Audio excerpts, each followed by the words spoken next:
Good afternoon, Paddington Academy. Today I want to talk to you about education. My education was diverse. My family moved house and countries a lot, and I went to 7 different schools in England, Morocco, and Yemen. The person I am today is as much a result of the people I met, the places I visited and things I did, as the classrooms I sat in.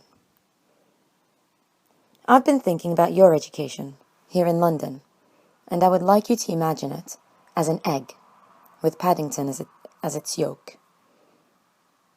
You could imagine that the yolk would be where you learn how to spell, how photosynthesis works, you learn how to speak languages, the history of the world, and the rules of the game. You can't have an egg without a yolk, but you can't really have it without egg white either. So then, if education was an egg, and school was the yolk, what is the egg white? Perhaps the egg white would be home, family and friends.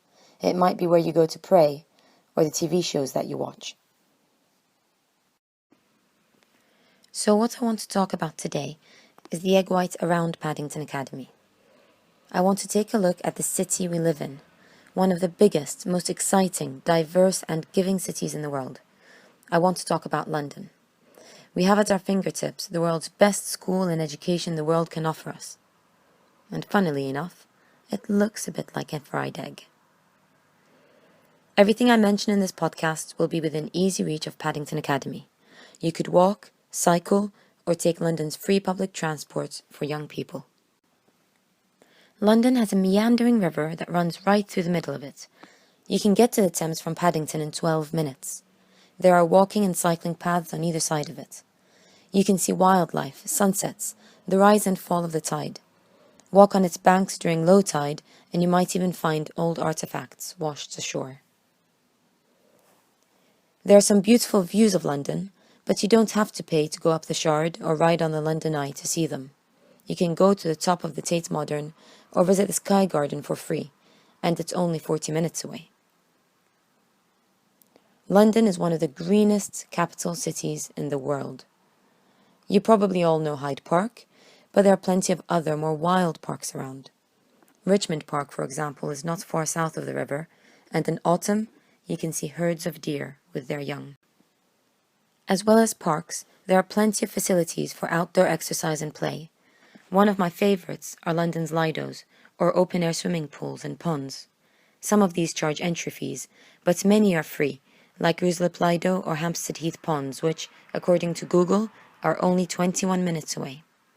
Closer to school even, you can visit the Princess Diana Memorial Fountain in Hyde Park. Alternatively, there are plenty of classes, concerts, and free events aimed at young people. Visit, for example, the House of Vans, which runs everything from skate classes to movie marathons, all free of charge. The South Bank Centre also has an array of free outdoor and indoor activities and events and festivals covering every type of music, film, theatre or literature you could imagine, all only half an hour from school. Visit the museums of South Kensington to see science come to life, the world as it was millions of years ago, or explore the history of fashion. London is a multicultural city where you can meet people from just about any country, share stories and experiences, learn languages and new skills, travel the whole world from the comfort of your own city. The Tabernacle, for example, is a cultural space within easy walking distance from school, which runs free events and exhibitions for young people. London's streets are alive. You can see street performers in Covent Garden and visit cultural neighbourhoods such as Edgware Road or Chinatown. While walking around London, keep an eye out for blue plaques. You can find them all over the city and they celebrate the diversity and achievements of people just like you who lived here before. London is a global city whose voice needs to be heard for issues of global importance. Whatever you believe in, make your voice heard. If you are anti-war, if you're concerned about paying university fees, or worry about global warming, join a campaign group and make your voice heard. On the 29th of November, people around the world will be marching to call on governments to tackle global warming. Join them. And finally, London also offers thousands of ways for you to take part in the things that interest you.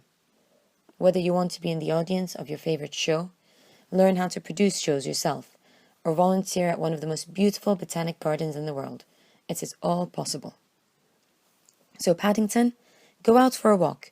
Go alone, take your friends, take your parents or your siblings. Let's make the most of our egg yolk, and let's also explore and make the most of our egg white. Have a good day.